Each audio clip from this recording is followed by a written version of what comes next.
So we're going to talk about work today. So work is something that can be done on a system by an external force. So it can be done on a system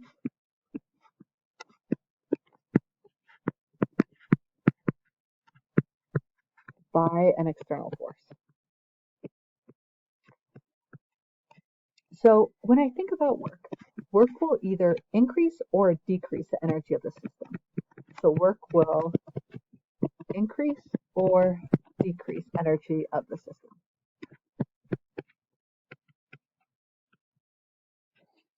So I think if we're adding energy to the system, what do you think? Is work going to be positive or negative? Well, it makes sense. Usually if you add energy, things are going to be positive increase, so work is going to be positive. If you take away energy or subtract energy, work is going to be negative. Cool. Great, awesome. So we have that. So now let's go ahead and let's go with the equation. So our equation for work is going to be force times displacement.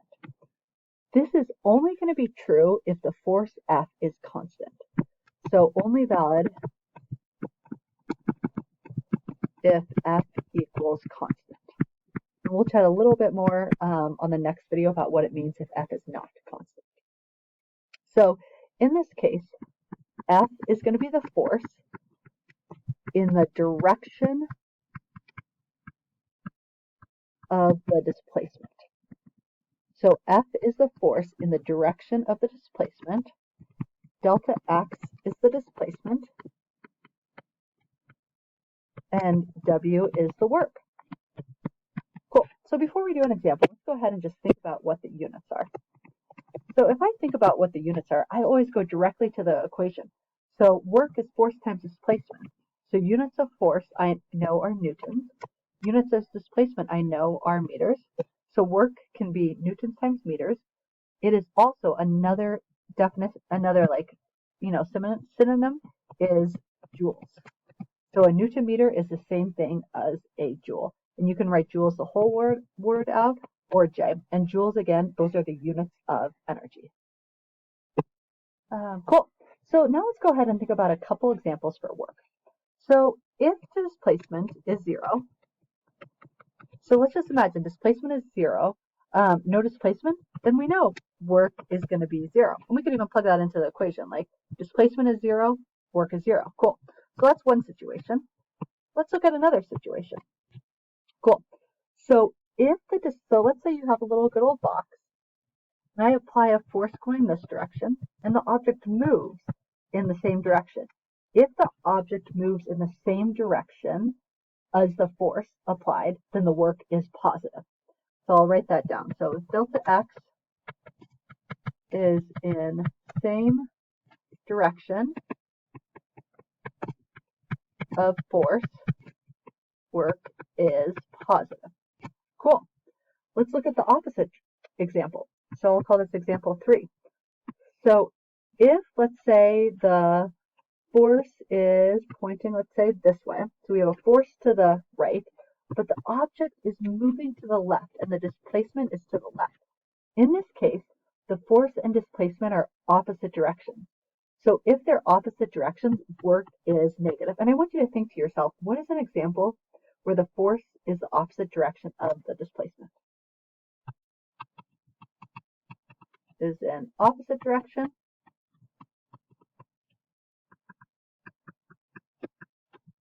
of F, work is negative. Cool. An example I thought of for like a force in the opposite direction of the displacement is friction. So friction is a great example of something that does negative work on a system, and it takes away energy from a system. Cool. Let's go ahead and look at the last portion. So we have what? Number 4. Cool. So in this case for number 4, so let's say we have right here, we have some force right here at an angle of 30 degrees. Awesome. So we have this force. Oopsie, sorry about that. We'll go back to where we are. Awesome. Cool. And let's say the object moves because of that force. The object moves that direction to delta x. And that delta x is kind of in the same direction as that force. So again, we know that for work, it's only the force in the direction of the displacement. I think to myself, the delta x is going along to the right. So the force, we need to look at the force in the x direction for that. So I'm going to go ahead, we have, in this case, it would be Fy and Fx. And we know Fx would be just what? F cosine of 30 degrees? Cool. So in this case, the work would just be Fx times delta x, and we know that Fx is F cosine of 30 degrees times delta x. Awesome. One more example I want to look at. I'm going to go ahead and call this. Cool. So let's go ahead and look at one more example. So I'm going to go ahead and call this example 4. So let's say we have some force right here, F, that is perpendicular to the direction it moves, and it moves along the x-axis along this direction. If the force and displacement are perpendicular, then we know that the work is 0. And I'll go ahead and write that as good. Perpendicular, then there is no work done. Cool. Thanks for watching. We will go ahead and keep going. Make sure you have these good old notes down, and then we're going to go ahead and solve one fun example problem together. We're going to look at a couple, I'm going to call them work quick questions. I think they're good ones to do real quick. I would look through them yourself, pause this video, and then just check back in for the answers, and you can fast forward or rewind if you need to go through them. Cool, but I'll go ahead and go through them now after you've tried it yourself. So let's say a person throws a ball to the right. So did the person do positive or negative work on the ball? Okay, so they're throwing to the right, and the ball is also moving to the right. So force and displacement are in the same direction. Work is going to be positive. Cool. Let's try the other thing. A person throws a ball to the left. Okay. And did the person do positive or negative work on the ball? The ball also moves to the left. So in this case, both are to the left. So work is going to be positive. Again, definition of work is that force and displacement are in the same direction. Work is positive. Cool. Let's go and look one more. So a ball is moving to the right. So we have a ball moving this way. So the displacement is to the right. And a person stops it. So I'm going to imagine just a good old person's hand. They have to exert a force to the left to stop it. So if they have to exert a force to the left to stop it, the force and displacement are going to be in opposite directions, so work is going to be negative. Cool. Let's go ahead and do same thing. So we have a similar idea. So a ball is moving to the left. So the displacement of the ball is this direction. And the person stops it. If they're going to stop it, they're going to have to apply a force in the opposite direction. So if the force and displacement are opposite directions, then I know work is going to be negative. Okay, let's go ahead and look at the last example. So a person holds a ball at rest. Does the person do positive or negative work on the ball? Why? The ball's just at rest. The displacement is 0. If there is no displacement, then we know work is just big fat 0. Awesome. Thanks for watching. We will do one more problem together, and then we'll call it a day. Awesome. So we're going to go ahead and do this problem about Farmer Benton. So I'll go ahead and read the problem to yourself or listen to my reading, and then we'll solve it. So we have Farmer Benton hinches his tractor to a sled loaded with firewood and pulls it a distance of 20 meters along level ground. The total weight of the sled and load is 14,700 newtons. The tractor exerts a constant 5,000 newton force at an angle of 36.9 degrees above the horizontal, as shown in figure 6.6b. That's the figure below. There is a 3,500 Newton friction force opposing the sled's motion.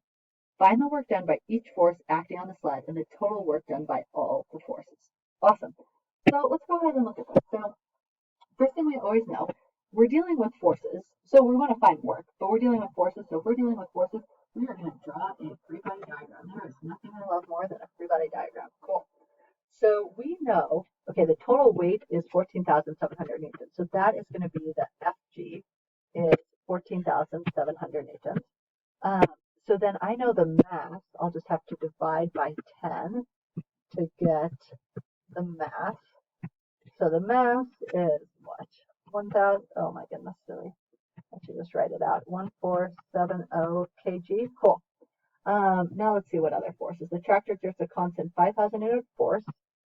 So this is force of tractor. I'll call that at what? 36.9 degrees. Awesome. 3,500 Newton friction force. Okay, so let me draw that there. Force of friction equals what? 3,500 newtons. Cool. And then let's see, what other forces? And it's on a surface. So if it's on a surface, I know there is a normal force. Cool. Any other forces? Nope, that looks pretty darn good. And I will draw the displacement in there. Displacement is here in the x direction, which is 20 meters. Cool. And I'm going to go ahead and draw my coordinate system. So I'll say up and down direction is the y, and we'll say to the right is the x. Awesome. So now let's go ahead and look at it. Okay, I know in this case the displacement to the x, we're going to have to worry especially about the forces in the x direction. Cool. Okay, just good to keep in mind. So let's go ahead and find the work due to each force.